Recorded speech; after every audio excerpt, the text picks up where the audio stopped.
Copia Dio, in casa è andato in modo. Non sarebbe mai visto una cosa così. Vai. Io abito a Peschiera del Garda in provincia di Verona e c'è appena stato un acquazzone che ha praticamente con la grandine ha distrutto qua i tetti, ha distrutto le case, ha distrutto le macchine, un disastro. Praticamente ieri notte ero qui, a un certo punto è da una settimana circa che ogni singola sera d'estate piove. Io sono tutto il giorno in camera a editare e quindi io decido la sera di dire, beh, sai cosa, mi faccio un giro e vedo un po' di facce, prendo un po' d'aria, perché sennò sono tutto il giorno in camera. Ieri sera volevo uscire, poi in realtà ho visto che stava arrivando il temporale ed è ogni sera quasi che sta per che piove.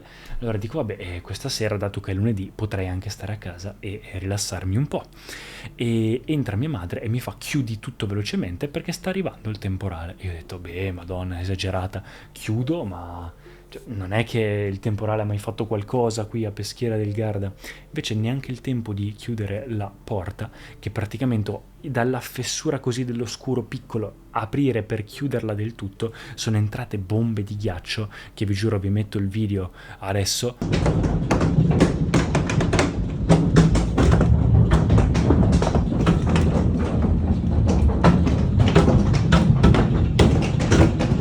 Che sembrava un bombardamento, sembrava veramente un bombardamento, sentivi i coppi fuori che si rompevano, un disastro. Abbiamo guardato la scena da fuori, è stata veramente una cosa apocalittica, non ho mai visto una cosa del genere. E poi siamo scesi a vedere un po' i danni, perché è iniziato a smettere pian piano di piovere, è durata circa 5-10 minuti. Siamo usciti a vedere i danni e i danni c'erano e ce n'erano tanti. Per fortuna noi abbiamo un garage e per fortuna tutte le nostre macchine erano in garage, ma per tutti i vicini fuori si sono ritrovati tutti, c'era gente che piangeva, c'erano allarmi, c'era un disastro anche perché era sul tardi e c'erano le macchine distrutte, quindi cose che veramente di un altro mondo. E allo stesso tempo, e adesso noi ci siamo messi un po' ieri sera a sistemare un po' soprattutto i coppi per terra perché io ho anche i gatti, quindi sono tutti saldi, ma bisognava almeno togliere un po' delle cose taglienti da terra. Abbiamo sistemato un po' e oggi ci siamo messi a sistemare un po' il resto. Io ho anche un rustico per gli ospiti che è un po' più vecchiotto confronto alla mia casa e gli è entrata proprio l'acqua, si è allegato tutto per colpa del tetto che ovviamente non ha retto tanto bene per la questione dei coppi. Quindi diciamo che il danno oggi l'abbiamo un po' guardato, abbiamo chiamato i muratori e tutto, soprattutto il tetto, perché sia il tetto della mia casa, del rustico e del garage vanno tutti risistemati. Saranno sui 20-30 mila euro di danni solo per una notte di temporale. Ed è una cosa assurda se ci pensate. Ovviamente nessuno qua nella zona, 2 persone su 10 hanno l'assicurazione su questi tipi di danni ambientali perché non è mai successo niente. Io in 26 anni che abito qua non ho mai visto una cosa del genere. Ok, ogni tanto la grandine, ma non così tanto da distruggere tutto. E quindi niente, mi dispiace ovviamente per i miei genitori che ovviamente qua siamo a casa loro e dovranno sistemare un po', io per quanto posso li aiuterò e mi dispiace anche ovviamente per tutte le persone attorno, ieri girare, vedere mia madre che piangeva, i vicini di casa tutti fuori che parlavano, cercavano di consolarsi a vicenda, soprattutto per la questione macchine, è stata veramente una scena quasi che ricorda il Covid, quasi quelle cose che sono talmente brutte però che toccano tutti che vanno a unire quasi la comunità di persone.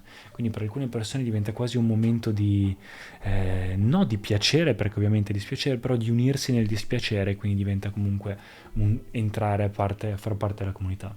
Allo stesso tempo, in questo momento, nel sud d'Italia sta succedendo l'opposto, quindi ci sono temperature di siccità, c'è veramente caldissimo e anche qua di giorno o comunque in alcuni momenti c'è caldissimo e poi di sera, di notte, il temporale e queste cose qua. Queste cose succedono. Uno, ovviamente, per il cambiamento climatico. Ho dato anche un'occhiata su tutta la questione di come nasce la grandine, la questione dell'aria calda che viene portata su, le goccioline che vanno su, poi tornano giù, poi tornano su per il freddo, quindi si scaldano, si raffreddano e continua a crearsi questo strato di ghiaccio che poi quando diventa abbastanza pesante cala giù. E più ovviamente c'è caldo, più la differenza di calore da terra e freddo nell'atmosfera, più deve continuare a fare questo passaggio e quindi si crea una palla di grandine più grossa, una palla di ghiaccio più grossa e quindi fa più danni.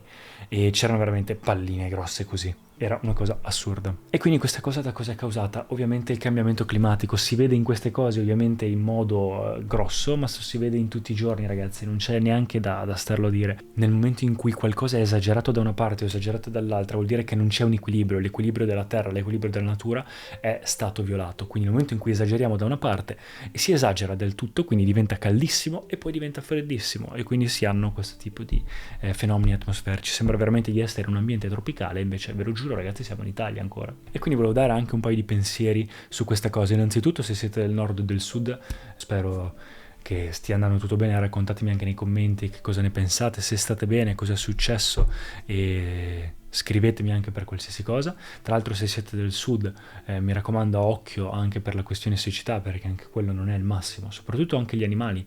Ricordatevi anche di mettere o riempire i vasi, i sottovasi, con un po' d'acqua o comunque dei croccantini, anche per i ricci, per gli animali selvatici, i gatti, i cani, poveretti, perché anche loro stanno malissimo. Ma la cosa è, io adesso, a me dispiace ovviamente per i miei perché è casa loro, ma io come generazione Z veramente ho sempre meno voglia, ed ero sempre stato convinto, di comprarmi casa.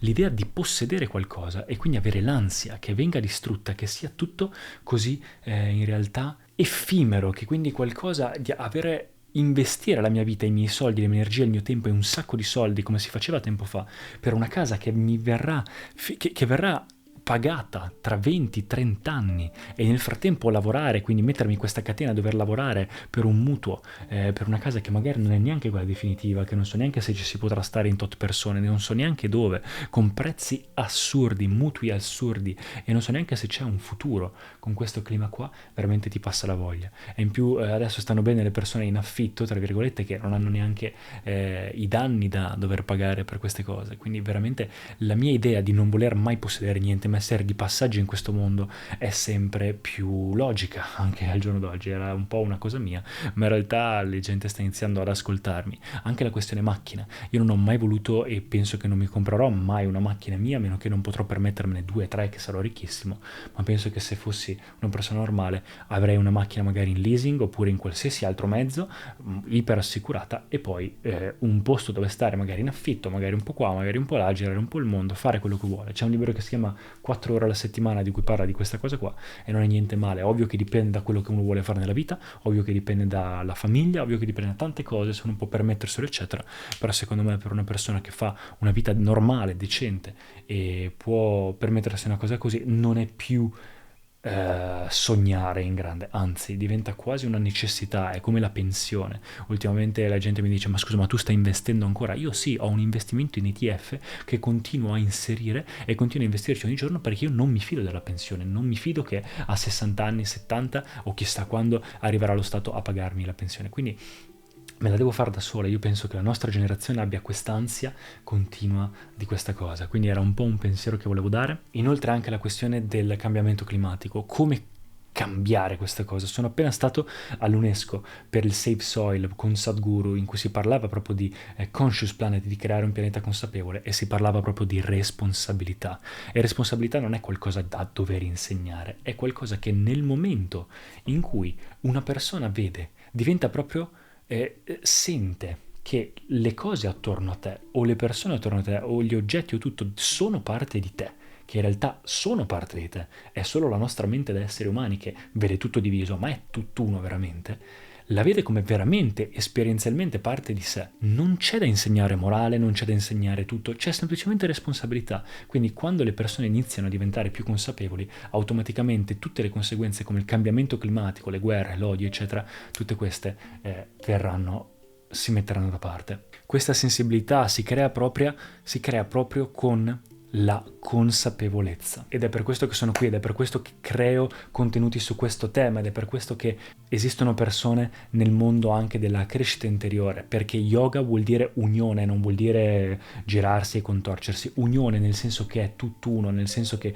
io e te siamo la stessa cosa. Quindi se io vedo te come parte di me, come parte del mio braccio, io non mi faccio male al braccio da solo, perché lo vedo come parte di me. E se io vedo te come parte di me, automaticamente sei mia responsabilità. Tutti diventano più sensibili non esiste più il razzismo, non esistono più queste cose e non sono concetti astrali, ma semplicemente per diventare più consapevoli, per avere questa sensibilità, l'unica cosa che bisogna fare è, dato che la nostra mente ci fa vedere come cose separate perché è un meccanismo necessario per la sopravvivenza, l'unica cosa è fare un passaggio leggermente staccato, staccarsi leggermente dal proprio processo mentale, quindi dalle proprie accumulazioni. Questa si chiama meditazione. La meditazione fatta nel modo corretto, o comunque ci sono dei sistemi che vi lascio in descrizione se volete dargli un'occhiata, anche gratuiti, in cui si impara veramente a creare un piccolo spazietto tra te e la tua mente, tra te e il tuo corpo, e nel momento in cui lo crei interrompi questo continuo flusso di pensieri, quindi questo tuo strumento incredibile che è la mente, invece che essere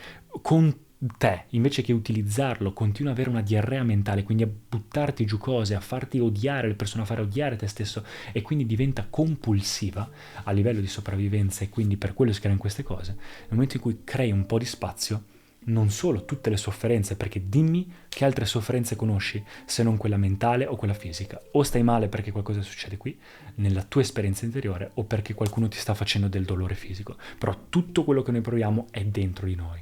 Quindi se impariamo a controllare, diventare maestri di quello che succede dentro di noi, e invece che avere in modo compulsivo, reagire alle cose, rispondiamo in modo consapevole, grazie alla meditazione si può creare questo spazio, grazie allo yoga si può creare questa dimensione in cui sei un po' staccato dal tuo processo mentale, quindi impari a utilizzarlo invece che essere schiavo del tuo processo mentale, automaticamente diventi consapevole delle tue scelte, automaticamente ti si apre la sensibilità, diventi come una madre per il mondo, diventi più pieno di pace, amore, gioia, libertà, e automaticamente concetti come morale, religione, fraternità, pace, rispettare il pianeta Terra sono cose che neanche vanno insegnate, ma accadono naturalmente. Quindi il passo è la consapevolezza, il passo è rendere le prossime generazioni più consapevoli. E ci sono persone che stanno veramente cambiando il mondo in questo ambito, tra cui Sadhguru. Sono molto grato anche a livello di ambiente, anche a livello di consapevolezza, e quello sarà l'unico passo. Tutto il mondo ha sempre cercato di stare bene in qualche modo, ma alla fine, che sia per business, che sia per religione, che sia per guerre, che sia per potere, eccetera, tutti in realtà cercano la stessa cosa, che è lo stare bene, è il piacere, l'essere felici, l'essere soddisfatti. Il problema è che la mente cerca di più, arriva a un punto e c'è un altro, arriva a un punto e c'è un altro, quindi se ragioni a numeri, a cose finite, non arriverai mai al massimo, c'è solo altra compulsione, altri desideri. Nel momento in cui invece ti stacchi leggermente dalla testa, inizi con lo yoga, con la meditazione, non si tratta più di numeri finiti, ma si tratta di o tutto o niente. Nel momento in cui è non a scaglioni, quindi cercare quello che hai sempre voluto a scaglioni, ma prendere tutto in un colpo o lasciare tutto in un colpo, quella è l'unica soluzione vera. Quindi ecco qua ragazzi, spero che il video vi sia piaciuto, lasciatemi nei commenti che cosa ne pensate, vi lascio in descrizione anche alcuni articoli che parlano di questo e anche dei libri, e noi ci rivediamo al prossimo video. Ciao ragazzi!